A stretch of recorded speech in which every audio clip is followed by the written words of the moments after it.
दोस्तों, अगर आप यूपीएसएससी पैट 2026 के एग्ज़ाम देना चाहते हैं, यूपी पुलिस, एसएससी, जीडी, अन्य परीक्षाओं की तैयारी कर रहे हैं, तो आज की ये वीडियो आपके लिए बहुत महत्वपूर्ण होने वाली है।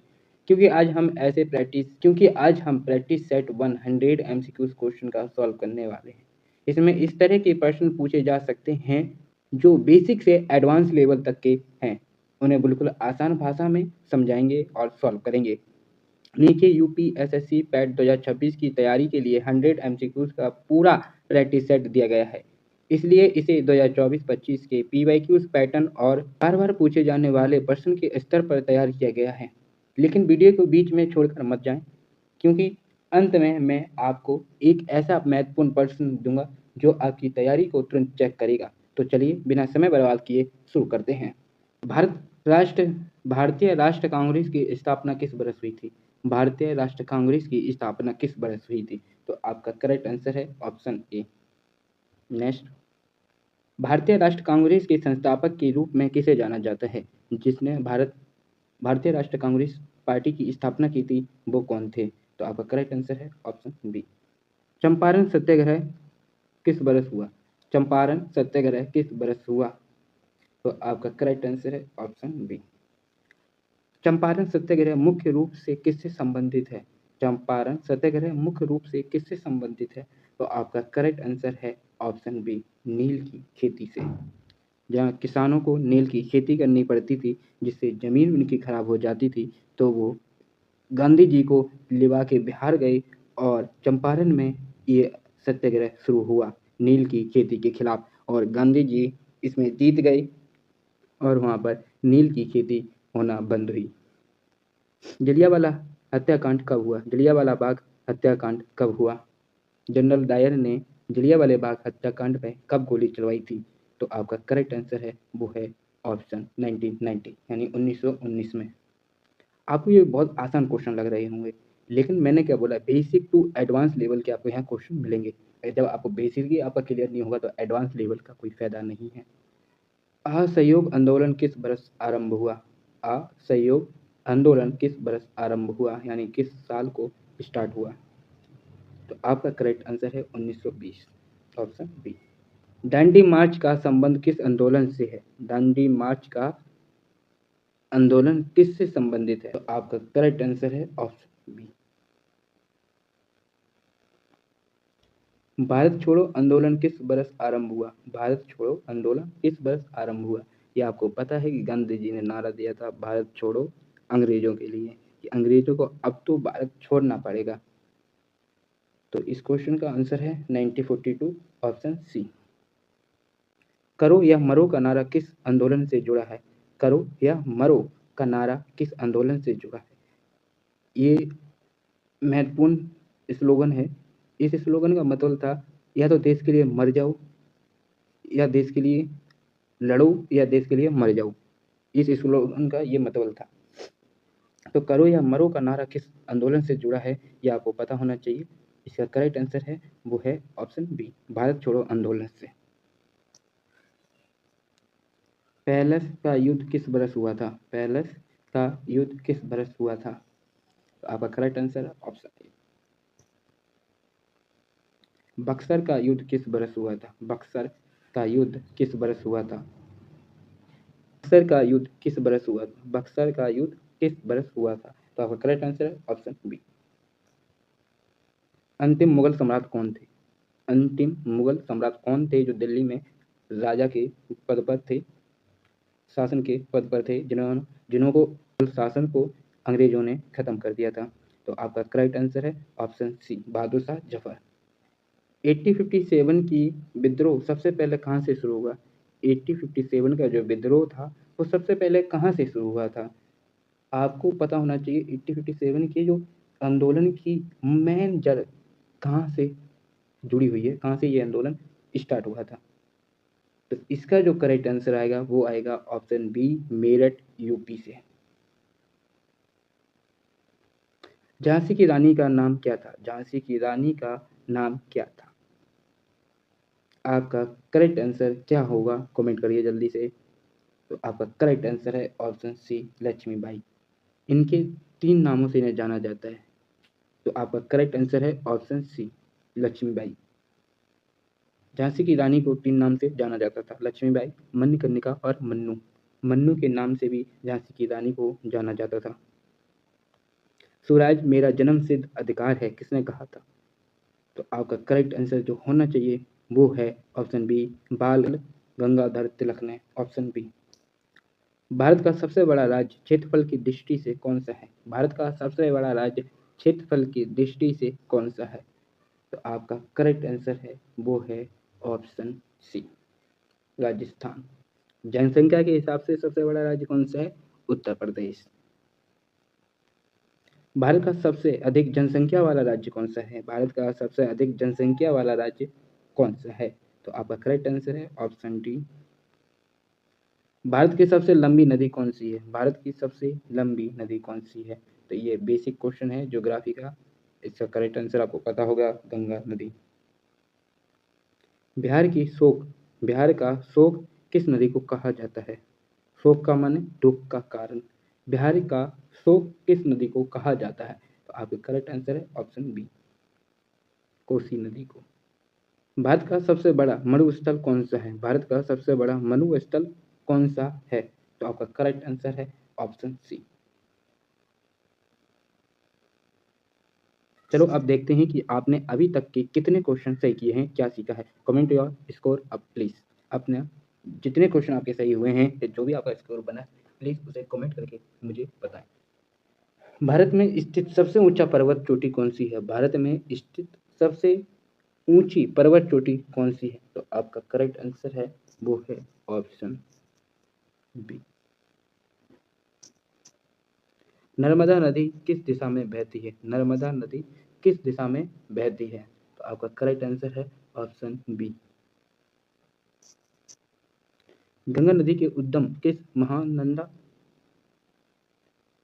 गंगा नदी का उद्गम किस हिमनद से माना जाता है, यानी कौन से पर्वत से माना जाता है? तो आपका correct answer option B, Gangotri से है, ऑप्शन बी गंगोत्री। भारत में मानसून मुख्यतः किस महासागर से संबंधित है? भारत में जो मानसून आते हैं, मोस्ट मानसून जो आते हैं वो किस महासागर से संबंधित रहते हैं? तो आपका करेक्ट आंसर है ऑप्शन बी, हिंद महासागर से।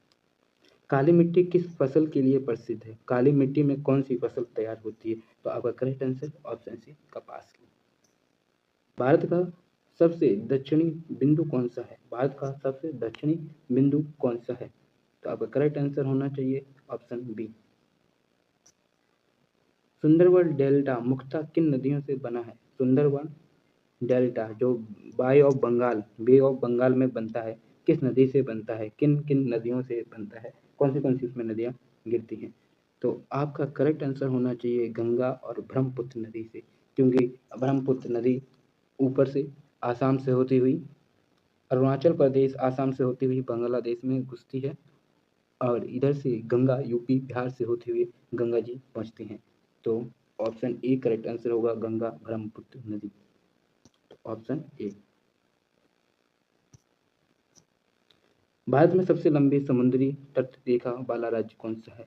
समुद्री तट रेखा यानी समुद्र के किनारे बसा हुआ सबसे बड़ा राज्य कौन सा है?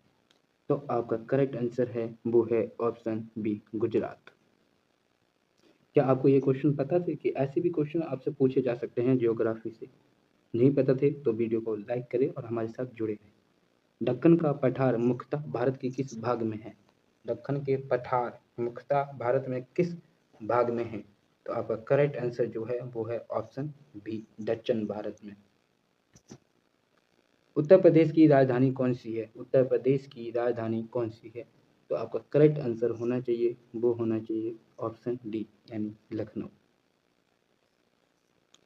भारतीय संविधान कब लागू हुआ? भारत का संविधान कब लागू हुआ? आपको पता है? कमेंट करिए इसका करेक्ट आंसर, ऑप्शन सी। भारतीय संविधान कब अपनाया गया? भारत का संविधान कब अपनाया गया? तो आपका करेक्ट आंसर है ऑप्शन बी। संविधान सभा के अध्यक्ष कौन थे? संविधान सभा के अध्यक्ष कौन थे? संविधान सभा के अध्यक्ष कौन थे ये बताना है। तो आपका करेक्ट आंसर है डॉक्टर राजेंद्र प्रसाद। संविधान की प्रारूप समिति के अध्यक्ष कौन थे? संविधान के प्रारूप समिति के अध्यक्ष कौन थे? तो आपका करेक्ट आंसर है option B, doctor BR Ambedkar. Bharat में मौलिक अधिकार किस भाग में है? भारत में मौलिक अधिकार किस भाग में है? कॉन्स्टिट्यूशन के कौन से भाग में मौलिक अधिकार दिए गए हैं? तो आपका करेक्ट आंसर है ऑप्शन सी, यानी थर्ड पार्ट में। मौलिक कर्तव्य किस अनुच्छेद में है? फंडामेंटल ड्यूटीज मौलिक कर्तव्य किस अनुच्छेद में है, यानी फंडामेंटल ड्यूटी किस अनुच्छेद में है? तो आपका करेक्ट आंसर है ऑप्शन सी,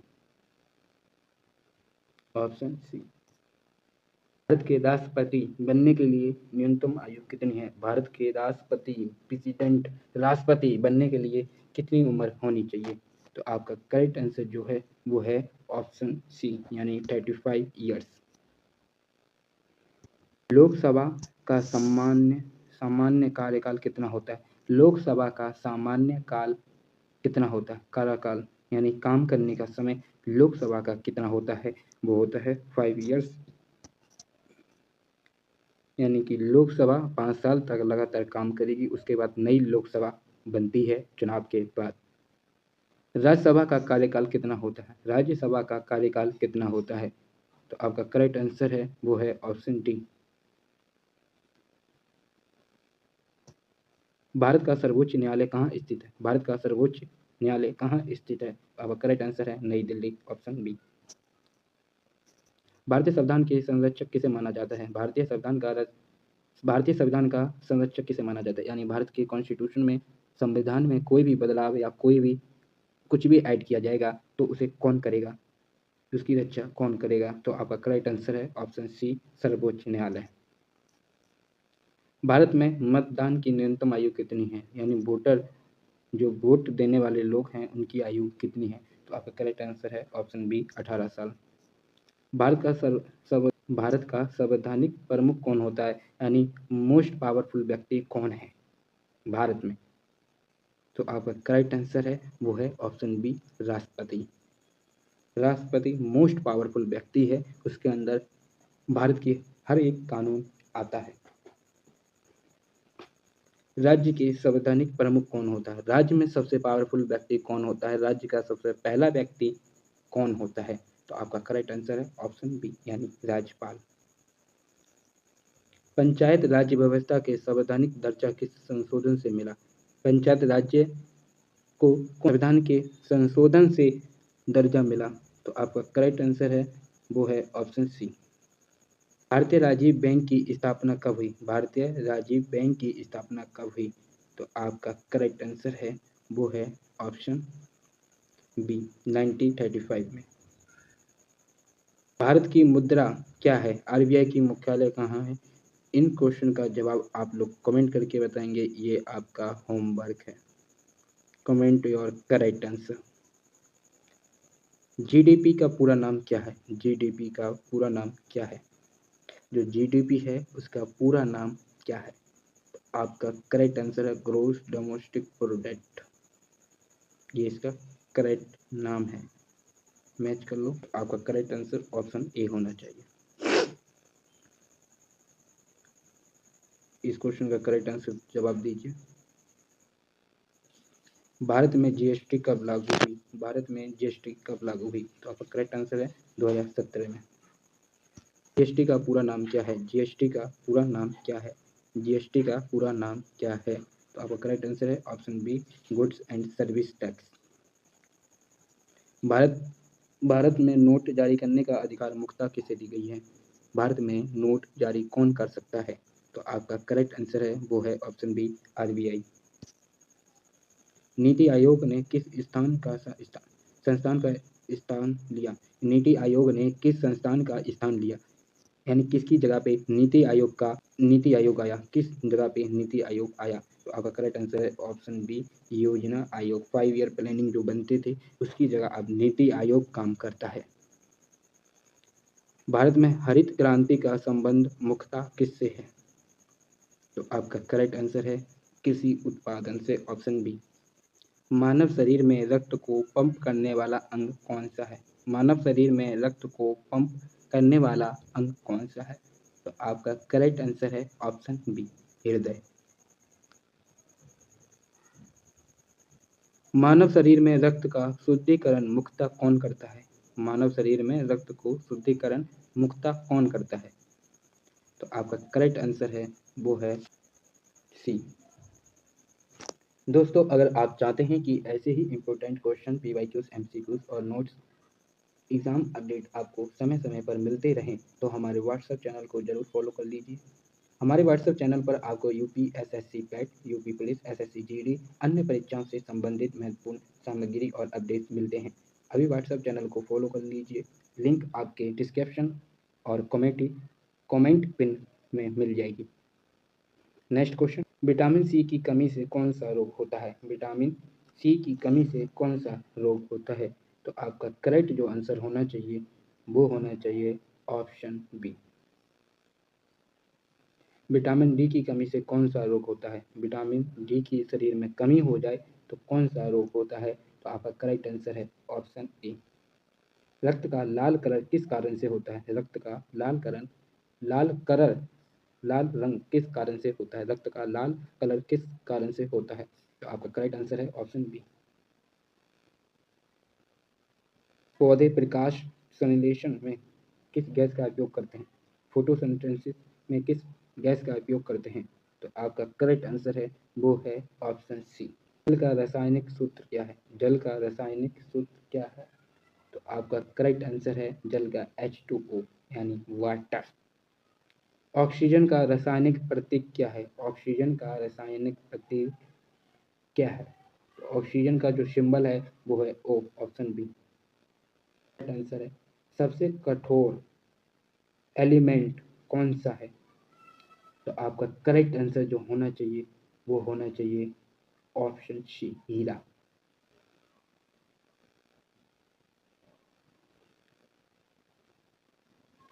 ध्वनि किस माध्यम में यात्रा नहीं कर सकती? ध्वनि किस माध्यम में यात्रा नहीं कर सकती है? तो आपका करेक्ट आंसर है ऑप्शन डी। विद्युत धारा की एसआई इकाई क्या है? विद्युत धारा की एसआई इकाई क्या है? आपका करेक्ट आंसर है वो है ऑप्शन सी। बल की एसआई इकाई क्या है? बल की एसआई इकाई क्या है? आपका करेक्ट आंसर है ऑप्शन बी, न्यूटन। प्रकाश की गति सबसे अधिक किसमें होती है? प्रकाश की गति सबसे अधिक किसमें होती है? तो आपका करेक्ट आंसर जो है वो है ऑप्शन डी। पृथ्वी का एकमात्र प्राकृतिक उपग्रह कौन सा है? तो वो है ऑप्शन बी यानी चंद्रमा। सूर्य के सबसे निकट कौन सा ग्रह है? सूर्य के सबसे पास कौन सा ग्रह है? तो आपका करेक्ट आंसर है ऑप्शन सी। आकाश का पर्यायवाची शब्द क्या है? आकाश का पर्यायवाची क्या है? आकाश का पर्यायवाची क्या है? तो आपका करेक्ट आंसर है ऑप्शन ए। अग्नि का पर्यायवाची क्या है? अग्नि का पर्यायवाची क्या है? Option B. दिन का विलोम क्या है? दिन का विलोम शब्द क्या है? तो दिन की रात यानी ऑप्शन सी। लाभ का विलोम क्या होगा? लाभ का विलोम शब्द क्या होगा? वो होगा ऑप्शन बी, हानि।